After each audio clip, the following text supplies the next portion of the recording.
Hello, good evening, everyone. Welcome to Photo Mentor TV question and answer live session. This is Friday evening, 9 p.m. as usual, every week.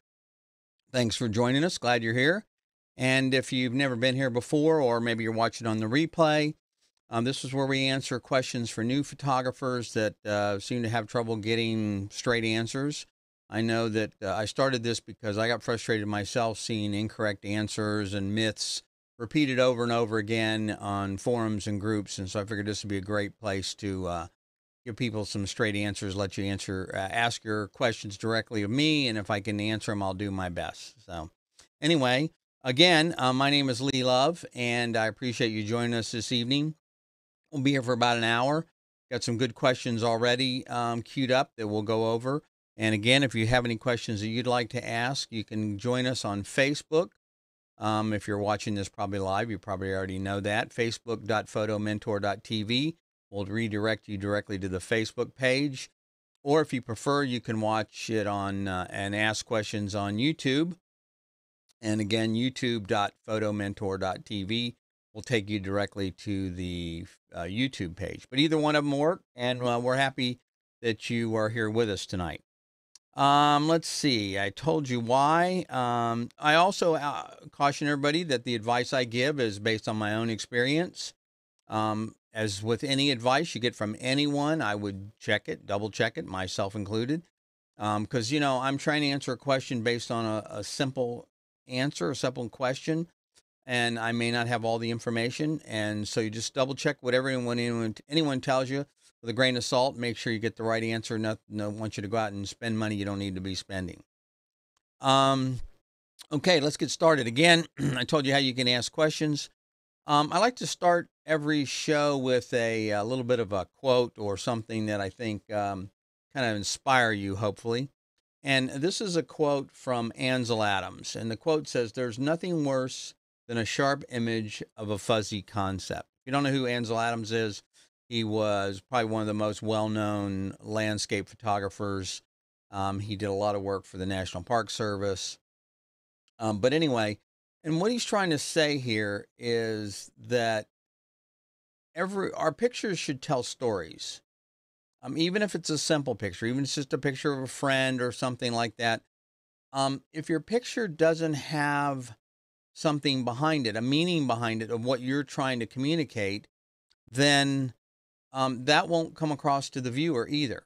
So it's kind of difficult to explain, I'll be honest with you, but I always try and include something in the picture to help reinforce the story. So if I'm photographing, and maybe I'm doing a magazine article on somebody, I'm shooting for a magazine, and the person is an author, for example, then I want to try and find maybe books in the background or something that helps subtly reinforce that story. I also love working on conceptual photos. I should have some here, but I don't. Where I've come up with just ideas of different things that don't go together and kind of put them together. And so I guess what I'm trying to get across to you is try and have some meaning behind your photos, some story behind it. It can be subtle. It doesn't have to be in your face. They could be holding a book. They could be holding a kitten, whatever, something that says something about that person. And I find that a lot of people spend a lot of time on the technical aspects of photography, but very little time on understanding the composition and understanding the artistic or the critique side of it, the art part of it, I guess. So anyway, that's so try and work on that a little bit. If you have some examples you want to send me, you're welcome to do that. You can always send email to help@photomentor.tv if you have something a question you want to ask that maybe we can put on this show next week or something, or I can try and answer it directly if I get that email. Or if you just have a photo you want me to look at and give you a review or whatever, you can always send email to that address, and I'll do my best to reply as soon as possible. So keep that in mind. Also, again, you can always use that to send questions also. Okay, so let's get started here. Tonight, I think our first question is, let's see if I got this right. Our first question is from Lewis Smiles. And Lewis says, I was wondering what memory card I should get for a Nikon D3500. I mainly do wildlife photography. And I see this question a lot.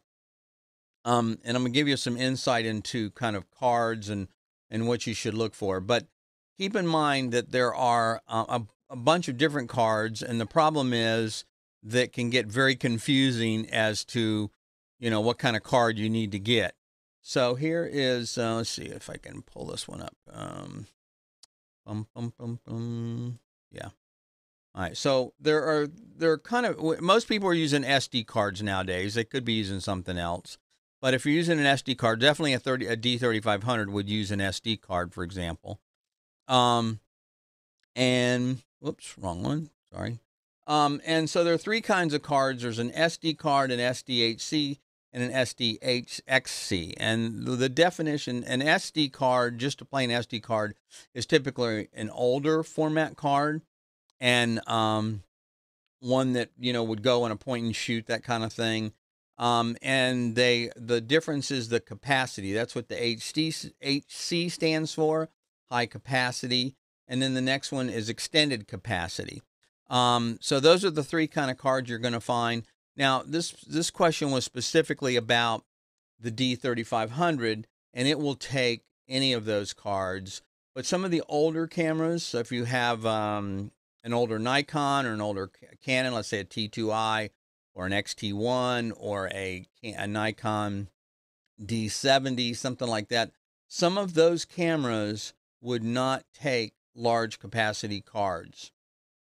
Now, some of them also don't use SD cards, but the point is, make sure. So I've had people that will have purchased a brand new card. It's a 64 gig card or 128 gig card, and it doesn't work. And they're saying, I don't know what's going on. It has nothing to do with the card. The card is fine. They think their camera is broken. Excuse me. But the problem is not that. It's just that the camera cannot handle those kind of cards. So that could be an issue for you, so keep that in mind. There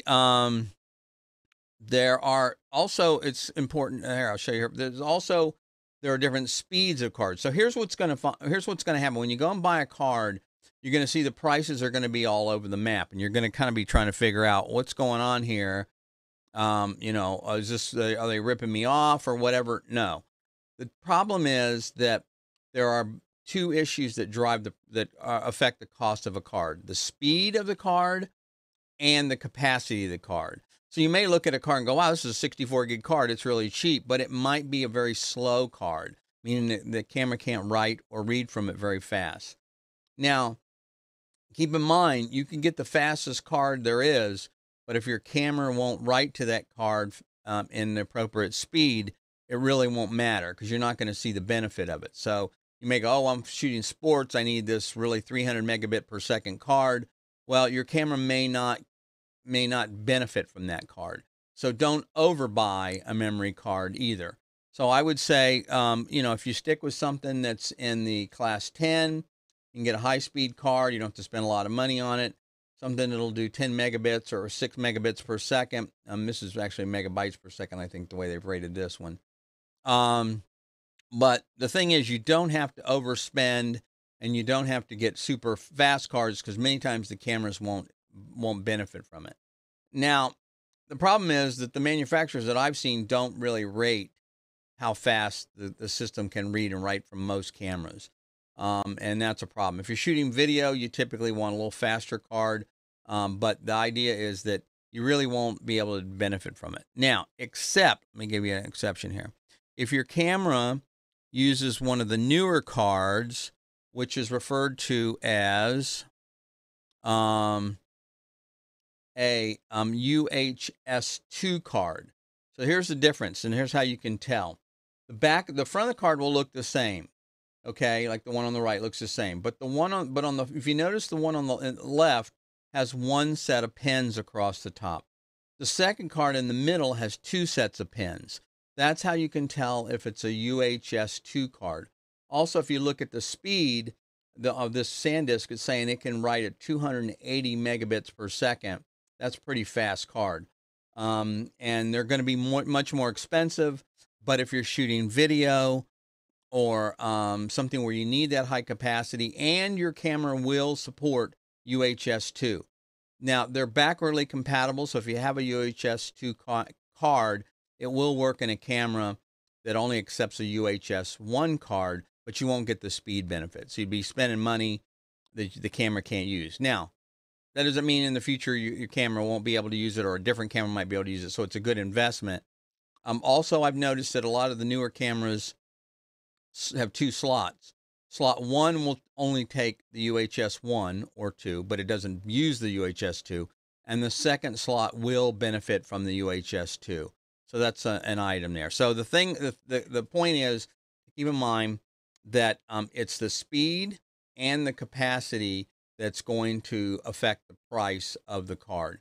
Now, some people will say, well, why do I want a card that's 280 megabits per second if my camera can't take advantage of it? Well, there's the other side of it, and that is downloading the images. So sometimes it can take a lot of time, and depending on your situation, put that in the reader. So the reader may be able to read that on your computer and benefit from that high-speed card. You just can't shoot to it. The camera can't take advantage of the speed, but the reader can, and the computer can. So that's one reason why you might want to have a higher speed card. So anyway, there's give you for wildlife, unless you're doing birding and things like that. That's where maybe a higher speed card will have benefit. The other thing that you'll notice is that some cameras have a buffer, what's called a memory buffer.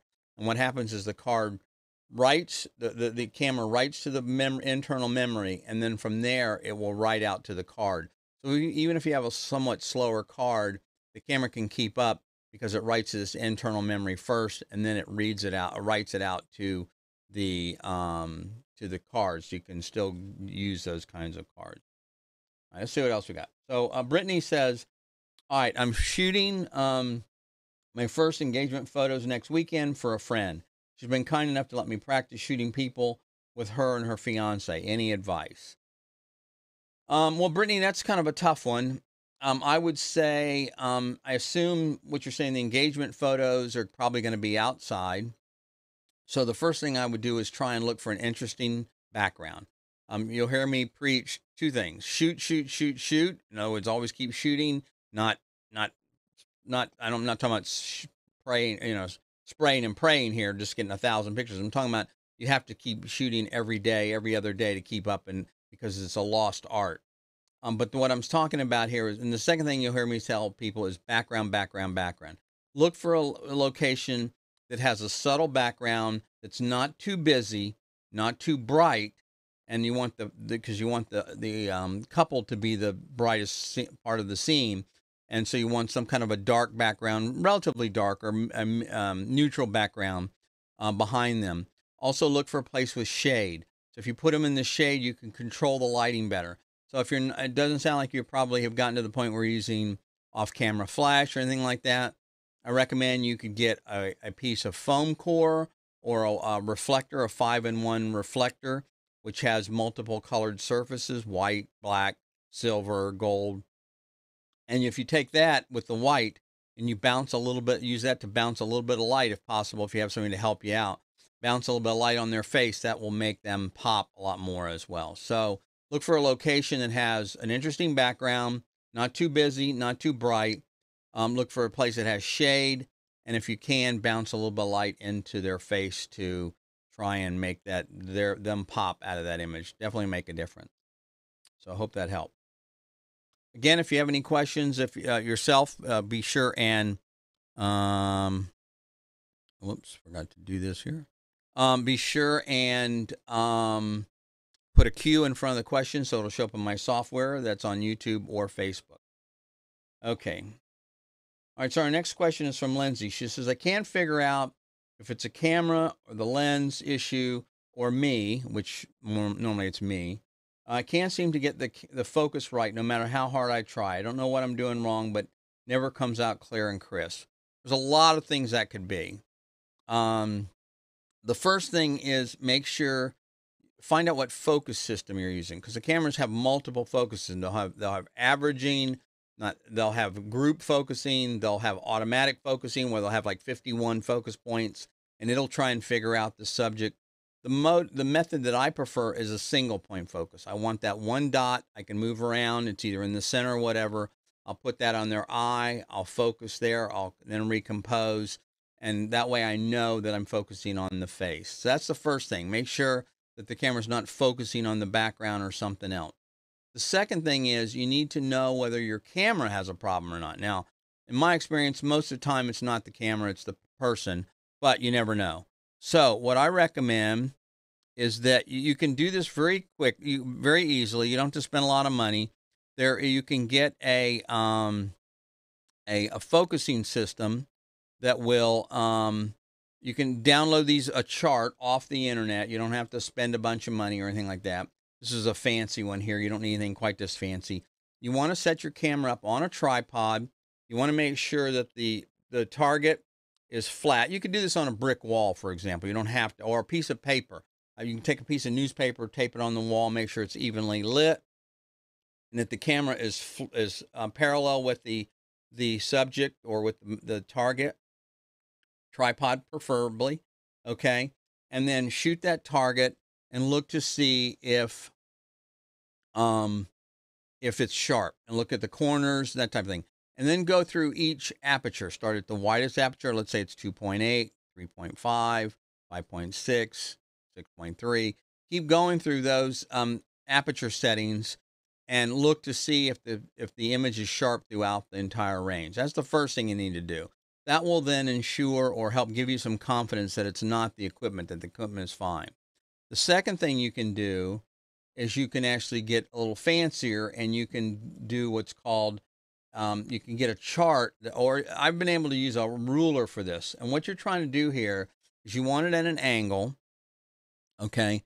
You want to set it up at an angle, and you want the camera to be able, and again, focus on the center part, but put it up at an angle. Like I said, you could use a ruler or something like that. You don't have to go and buy a chart if you don't want. And then what this does is this then will let you determine if the camera is what they call back focusing or front focusing. So what you would do is you'd put that single dot I was talking about right there on the center, that black line, or let's say you put it on a ruler, you put it on the 6-inch mark, okay, and focus there. Take some pictures wide open. You can go through a couple apertures if you want, and then look at the photos. And what you'll find is if the camera is back focusing, sometimes you may be focusing on that part in the middle, but the camera actually is focusing behind that point. Sometimes it's front focusing. It will focus in front of that point. And so you want to be able to determine that. And there's some adjustments depending on the camera. Definitely the higher end cameras have this. You can, and it's very, very common, by the way. A lot of lenses don't match up exactly right with the camera, and so you have to go in and tweak it. And that's why a lot of cameras have the ability to make an adjustment in there. And so you can go in and you can adjust that, tweak that plus or minus to make sure that focusing point is exactly where it's supposed to be. That's the first thing. The other thing I recommend, if you really want to get kind of geeky about it, is to look at a company called Focal. It's Rakian Focal, and the product is called Focal. And what it is this is an amazing piece of software. What this will do is you hook it up to your laptop or your computer. You hook it up to your camera, and what happens is it goes through, and it will automatically go through and calibrate your lenses for you and your camera. And it will look to see if there's it will go through the entire range. It'll automatically adjust at the smallest aperture and then the largest aperture, and it will give you a chart. They also give you can download a chart to be able to print out to tell you exactly how far it will be. This will give you, if you're really a geek about it and you want to know for sure, this will definitely give you accurate information about each lens. I know people that have purchased $18,000 lenses before, and they've used this on that, and they saw a remarkable difference. Now, you'd think that there wouldn't be a need for that if you had that expensive a lens, but sometimes there is. And so this would be something that you could look at. And again, I'll put it in the description of the on both the show notes. But it's called Focal. If you do a search on it, Raytheon Focal, and this would definitely be something if you want to go through and check and make sure all your lenses are correct. So anyway, so the point is that most of the time, here's what I find. I've had lenses I thought had a problem, and I swear they had a problem, and then I go do something like this, or I put them on a chart, and I find they are perfect. So most of the time, frankly, it's the Yahoo behind the camera that's the problem. I always assume that's the issue, and you may as well. But anyway, so that's something to think about, is if you want, either get a piece of paper, put it on the wall, test it, try it, test the focus points, go through it, and if you really want to know, then take a look at this Focal software, and that might be another way to go if you really, really want to confirm that that's what's going on there. Let me just check this here. Okay. I'll make sure I'm looking at this correctly. Okay. Next question is, okay, Penny says, I decided to buy a DSLR, but now I'm wondering whether a mirrorless one is better instead of taking close-up shots of wildlife. Penny, it really doesn't matter. I got to tell you. And look, everybody has their preference. Or some people say, oh, you got to go mirrorless. Mirrorless is the future. They're not going to make DSLRs anymore. That's bunk. That's not true. It just depends on what you like. I will also say that it has very little to do with the camera. If you hand an experienced photographer any camera, they can make a decent picture out of it. So what you may find with the mirrorless versus DSLR, sometimes the mirrorless have a higher frame rate per second. That might be an advantage if you're doing sports, wildlife, or birding. But other than that, it really doesn't matter. What does matter is the lenses. The lenses is really, the quality of glass is going to make a big difference. And I've told this story before. I'll tell you again, though. And that is, I bought a Nikon 70-200 2.8 back in 2004 when I was switching from film to digital. The lens was $1,800. I was like, oh man, this is a lot of money. I don't think I want to spend this. I should get something else. Well, my wife, being brilliant as she is, convinced me, nope, get the Nikon. You're not going to be happy if you don't get it. So anyway, I kept that lens up until about 9 months ago, and then I sold it and bought the upgraded model because I thought, okay, the upgraded model is going to be a little better. And maybe it is a little better, but I'll be honest with you, I can't see any difference with my eye. So I made a lot of money with that lens. The lens worked perfectly. It's a fantastic lens, but the quality of the glass really is the key.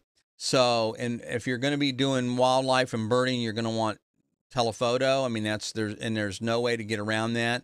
If you're a Nikon shooter, I recommend looking at something like the 200-500. That's a fantastic lens. It's really, really sharp. I'm amazed at how sharp that lens is. Or you could go with there's a Sigma and a Tamron. They both make a 150-600 millimeter lens. Really, really nice lenses, very good lenses. I shot both of those as well, and those would be another option. But that having that depth or that telephoto capability is really what's going to make a big difference for you. So it doesn't matter if it's a DSLR or a mirrorless. What matters is the image. People are going to look at the image and go, oh, it's amazing. They ask you what camera it is, and they're probably just a photo geek and not really somebody that's really cares about photography that much anyway, or they don't care about the art part of it. Okay, let's see what we got here. Okay, the next one is Selena. She says, when shooting in manual, are you only supposed to be able to get one shot at a time before a buffer? Okay, Selena, here's the deal. Manual has nothing to do with how many frames per second the camera can shoot. That's typically done in a completely different mode. I believe on the Canon, I believe it's the AI function, the AI servo motion will determine, our function will determine how many frames per second. On the Nikon, it is the well, a guy should know this one. It's just I don't know, I forget what it's called. Anyway, so there's an adjustment in the menu system for whether how many frames per second that you want, and that has nothing to do with whether you're shooting in manual or not. In fact, what will affect some cameras, not all, some cameras, the higher speed cameras, will not autofocus in high speed modes, because they will focus once, but then when you push the button and hold it down, it won't continue to reacquire focus because it's just too much going on there too fast to be able to do that. And so that may be one thing you want to look at. But generally, manual and the number of frames per second or the buffer have nothing to do with each other. They're two separate issues. It might be if you're shooting RAW files, those are larger, and the card may need to be faster, as we talked about earlier. And therefore, to be able to offload some of the information to the card faster, that could be one of the issues, versus if your JPEG would be a smaller file and it would write quicker. And then again, it could just be the camera itself, and as far as its speed, or it could be the buffer, how big the buffer is. Anyway, I hope that helped. Okay. Next question is from Rosie, and it says, can someone please suggest a good, affordable photo printers that produce good quality photos at home? So, Rosie, my first question would be, are these photos for yourself, or are these ones you're going to sell to a client? And the reason is, this is a personal thing. Printing is the bane of my existence. It just is it's very, very difficult. If you're doing quality, high-end, fine art prints, then yes, you should invest in printing, quality papers, a high-end printer. But if you're not, these are like 8x10s that you're doing for a client or even for yourself, or maybe if you're going to just do a couple of them now and again, you want to print, then there's nothing wrong with getting a photo printer. But if you're going to be doing a lot of stuff, you're going to be doing it for a client, selling, I would consider going to a lab. The labs, they'll take all the guesswork out of it. You can send them a sample images, and they'll send you test prints to make sure they're calibrated right. If they mess up, they're going to reprint it. They'll take care of that. So if you're going to be doing a lot of printing, I strongly suggest you look at a photo lab. There's some photo labs that actually will do fine art print on some of the high-end Epson, Hahnemühle, and Moab papers. So you can get some really nice prints. If you're selling this, that cost then gets transferred over to the client. You're just going to be, it's not going to save a lot of money doing it yourself. Also, the inks on these things are unbelievably expensive. Now, let's talk about printers. If you're just going to be doing some casual stuff, basically there are two printers that are kind of the go-to printers in this category. The first one would be the Epson. The second would be the Canon. Both of those they both have models that'll do probably 13x19, which is about the biggest most people want to be able to print, unless they're doing large fine art printing, as I said before, and then they get pretty expensive, and then that's a whole nother deal. But the 13x19 is typically the largest you'd want to print for yourself in a home printer. And I would say my experience has been the Epsons are probably one of the more popular, because the inks are they're considered more permanent, although I think they're good for 150 years or some crazy thing like that. But in the Canons, in my experience, I prefer the Canons myself, because I think the colors are more vibrant. I love the punchier color, and it uses a different kind of ink, which are not what you'd call archival, but they'll still last 100 years, I believe. I mean, there's not going to be a difference between the two. And if you put anything out in the sun, then of course it's going to affect it either way. But I prefer the Canons, because I found my experience with the Epsons, if you don't print every day or at least once a week, the heads will get clogged, and it's very difficult sometimes to get them unclogged. You have to run the cleaning process, which sucks up a lot of ink, which is expensive. And if you have to replace the head, in other words, if you don't use it for a couple of months and you have to replace the head, that can cost more sometimes than the printer. So I found that I like the Canons, at least the ones I were using. I could pop the head out, clean it, put it back in, and not be an issue. That's my own personal experience. But like I said up front, printing is the bane of my existence. I don't understand. It seems like the technology has been light years ahead of where we were in camera technology and lenses and all of this computer technology, but it seems like printing hasn't moved forward at all. I mean, or very, very little. I mean, there's more inks. A lot of times these printers can take 6, 8, 10, 12 inks to get more gradation and finer quality printing. But other than that, it's still a difficult situation. And especially when it comes to calibrating your monitor, your printer, let me tell you, that is a nightmare. That will drive you crazy. And part of the reason is because the monitor is a luminance, a system that has, it's light emitting, where a print is light reflecting. So it's never quite the same getting them calibrated. So anyway, that's just my rant on that. Sorry, I don't mean to go too much difficult on that. Okay, see what else we got here. All right, so Patrick says, I have a 70D for landscapes and wildlife. A lot of wildlife and landscape photographers. And I think the reason is because they're everywhere. Landscape is everywhere. It's easy and it doesn't move. So it's a lot easier to photograph. I've been thinking about upgrading. The dilemma is stick with the Canon, which I spent the last few years investing in good quality glass, or sell everything and start over. I see a lot of people going through this. They're kind of going to the latest and greatest. They'll see YouTube or reviews on some new camera. It's got all this great focusing system, mirrorless, this, that, and the other. And they think that that's going to improve their photos. And so they're thinking about selling that and moving up. My first question would be, what is it you can't do now with your current system that you think you could do with a newer camera? And I will venture to say that most of the time, nothing. If it has to do with your technique will always be better than, and have more impact on your photos than the technology will. And I would say that a newer camera might inspire you. It might be something that you want to get. That's fine.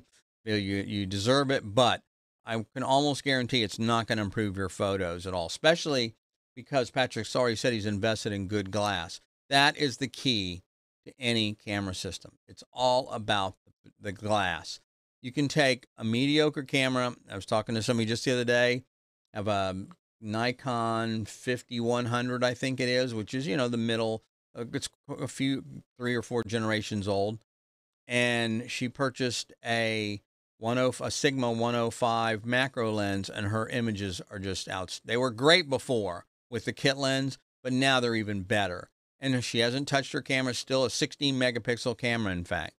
So if you've got really a good investment in glass, I would say stick with it until there's a real need for you to upgrade. That'd just be my opinion. Anyway, it's all about the work, right? Let's look at the photos. If the photos are outstanding and people think that, your work is great, then why change? All right. Okay. The next question is from Kathleen. She says, I'm looking to buy new lenses. Opinions, please, on Sigma 7200 2.8. I don't know much about this brand. Okay. I think if I remember correct, Kathleen had a Nikon, but I'm not positive. Either way, first of all, a 70 to 200 2.8 is, in my opinion, a must-have lens. It's just a fantastic lens. You can use it for so many things. As I was giving an example earlier about the one I bought in 2004, you can use it for portraits. You can use it for sports. And the 2.8 meaning, so without getting too much detail here, a 2.8 means regardless if you're at 70 millimeter or 200 millimeter, the lens will stay at 2.8 if that's what you set it to. Where most lenses that are less expensive, the aperture will change. So let's say you have a 70 to 300 and it's rated at 3.5 to 5.6. What happens is when you're on the wide end at the 70 millimeter, the largest aperture you can have will be 3.5. But if you don't touch anything on your camera and all you do is zoom to 300, that aperture is going to close down to 5.6 or 6.3. automatically, whether you want it to or not. So you're going to get less light, at least a stop less light when you zoom in. And they do that to keep the cost down. So the lenses that have a fixed aperture, we call fixed aperture 2.8, doesn't mean it only shoots at 2.8. It means that as you're at 50, 70 or 200, you can still shoot at 2.8. Are always going to be more expensive. They're also great investments. So whether you get the Nikon, the Canon, the Sigma, or the Tamron, I highly recommend that as a lens you want in your arsenal. So regarding the Sigma, there are two versions of the Sigma. Keep in mind that they've had a version out for a long time. They just came out about maybe 6 months ago, I think, with a new version. I think they call it the Sport model. And it's a little bit upgraded. It has some better quality glass. It's about the same price, if I'm not mistaken. And it comes in at around $1,300, maybe a little bit less. They have some sales on them from time to time. And so the Tamron or the Sigma, 70 to 200, 2.8 are both very, very good lenses, and I would have no questions about recommending either of those. Go in, take a look at them. If you can, if you have a local camera store, bring your camera and a memory card. Put it on your camera, go outside, shoot some images, take a look at them. I think you're going to find the difference between them is going to be very minute. I would say that the differences in all of these, typically, let's say for the Canon versus the Nikon, the manufacturer brands versus a Sigma or Tamron, the only difference is the quality is pretty good. But I know sometimes, not always, but sometimes the focusing can be a tad slower on the third-party lenses than the manufacturer's lenses. Also, I forget, I think this was a Nikon shooter, but if she was a Canon user, I don't understand. Keep in mind that the Canon lens only has a 1-year warranty. If it's a Nikon lens, then it would be different. That's a 5-year warranty. The Sigma has a 4-year warranty, and the Tamron has a 6-year warranty, I believe. Anyway, so that's something. So yes, 7200, 2.8, great lens, Sigma. I would try and get the newer version if you can. The older version was in a black box. The newer one, I believe, was in a white box, and I think it's called the Sport model. Okay. Let's see what else. Maddie says, how do you become more intentional every time you make your shutter open? I've always ended up with thousands of images. I want to stop. Maddie, good question. Really good question. And I think it's interesting for me. Now I shoot my expertise and my specialty is advertising and magazine work and some corporate work. And for me, I'll just give you my experience. I have actually I shoot less than I used to shoot before.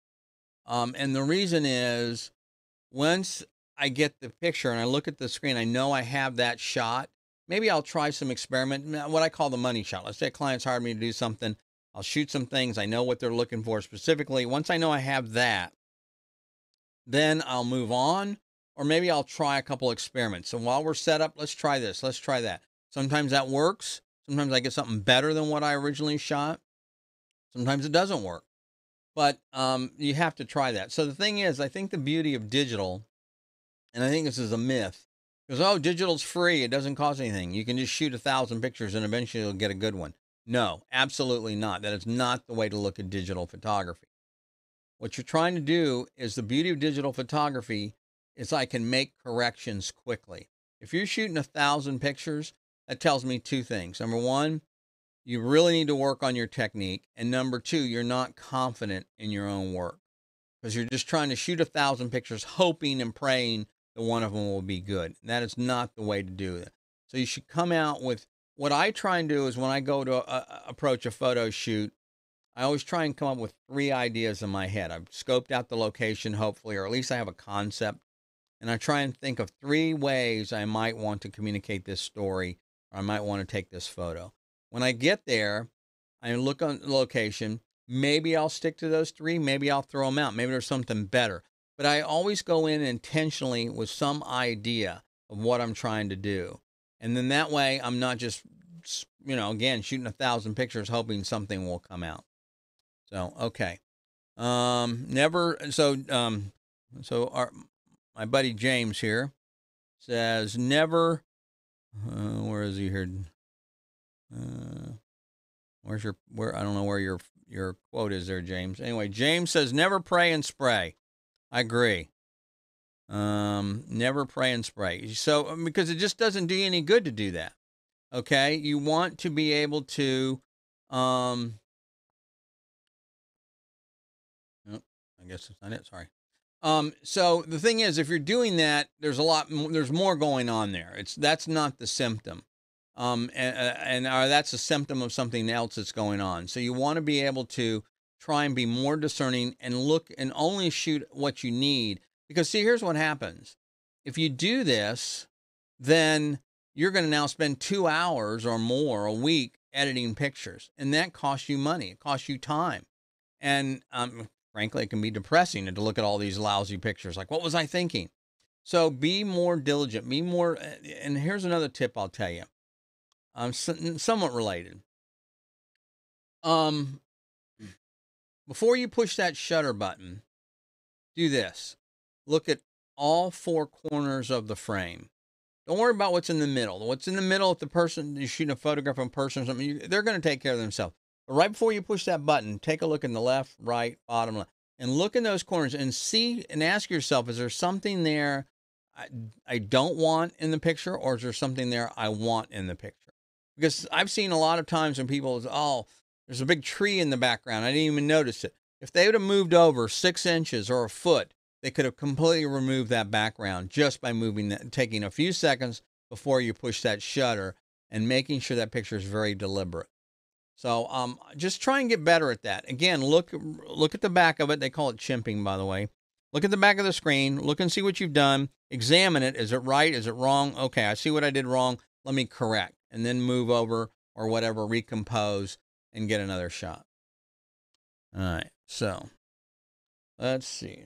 So, Maddie, I hope that helps you. I don't know if it will or not. Oh, I don't know who this is. Okay. So this question is from Dana. Says, when I post my photos to Instagram or Facebook, they seem to change a bunch and aren't crisp and clear. Any ideas? Well, again, there could be a lot of things there, but here's my basic suggestion. Look at the specs for each of the platforms you're going to be uploading to. Then resize the images to those specs before you upload them. In other words, if you take a full-size image and you upload it to one of the social media sites, they're going to resize it. They're going to change it themselves. They're going to use their algorithms to do that. And the chances are they're going to want to make it as small as possible. Okay? Whereas if you resize it yourself before you upload it, then they're not going to have to do that. And therefore, they're not going to munge up the system as much as possible and try and get the file size down because it's already at that size. The other thing that I would suggest is try, and depending on what software you're using, resize the image first. Let's say it's a 3,000 by 4,000 picture. You're going to resize it to 1,500 pixels or whatever the social media site. Then add your sharpening as a last resort before you upload it. Because what happens is I've noticed that if I do my sharpening at the full resolution, it may take a lot more sharpening than what it really needs. And then when I reduce the file size down, I don't even notice if it's sharpened or not. Because it's not the same image size. But if I resize my final image before I'm going to print or before I'm going to output it, and then do my sharpening, you'll find you don't have to sharpen it as much, and you have a lot more control over it. So that's just something to consider there. Let me look at something here real quick. See if I can get. I don't know why your photos aren't on here, James. Or why your quote aren't here. Let's see if I can get James's quotes on here. Oh, I know what I'm looking at. So, yeah.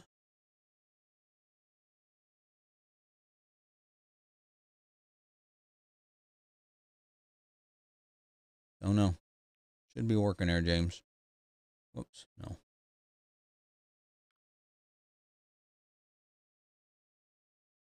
Oh, okay. Let's see what else we got here.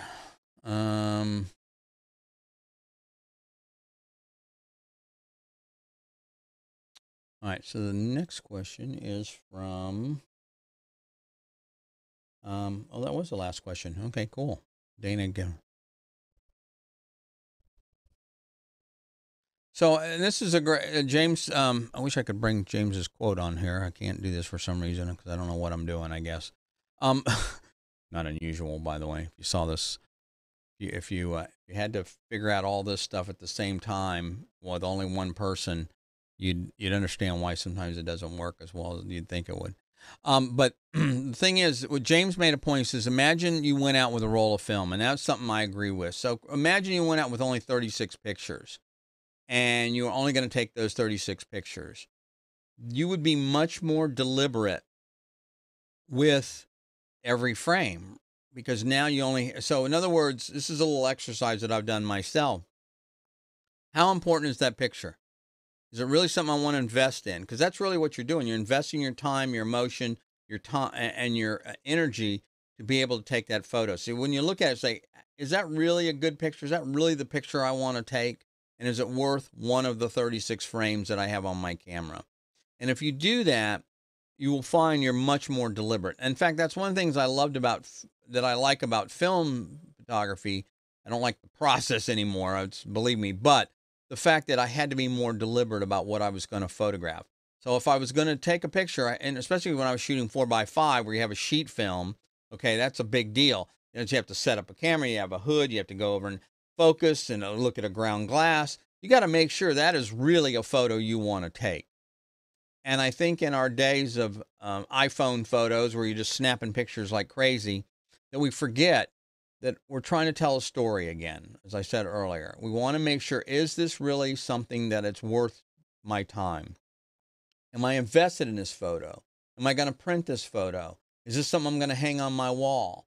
If it's not, and it's just a throwaway photo, then maybe you want to move on and try and find something that's meaningful to you, that really you're seeing something unique in that photo you've never seen before, or maybe at an angle or a way you want to do it you've never seen before. And that would be then a time you want to stop, be more deliberate, and take that photo. So anyway, it's a difficult thing, I know. But it's something that's important that we all have to kind of learn about and to spend time with, and to make sure that we're really that we're making the best photos that we can make. And again, I'll kind of go back to the Ansel Adams quote we started with. There's nothing worse than a sharp image of a fuzzy concept. And I think that's the same kind of, that goes back to the, the shooting a bunch of images and not knowing whether or not they're going to be valuable or not. Is this really a story? Is there really something here that I want to tell? And does it make sense for me to do this and spend my time and investment in this? To actually, because before you had to have you had a dark room, you not only did you had to take the picture, but you also had to, print it, develop it. And so I think as the time went on, we became more, deliberate about our photos. So anyway, I think that's it for tonight. I want to thank everybody for joining us. James, thanks for jumping in there with your questions and your comments. Always good to see everybody on. I hope this has been helpful to you. Again, we do this every Friday night at 9 p.m. Eastern Time, 6 p.m. Pacific Time. And if you're in another part of the world, then it'd be 0100 hours UTC, Universal Coordinated Time. Thanks again. I hope you enjoyed this, and look forward to seeing you next week.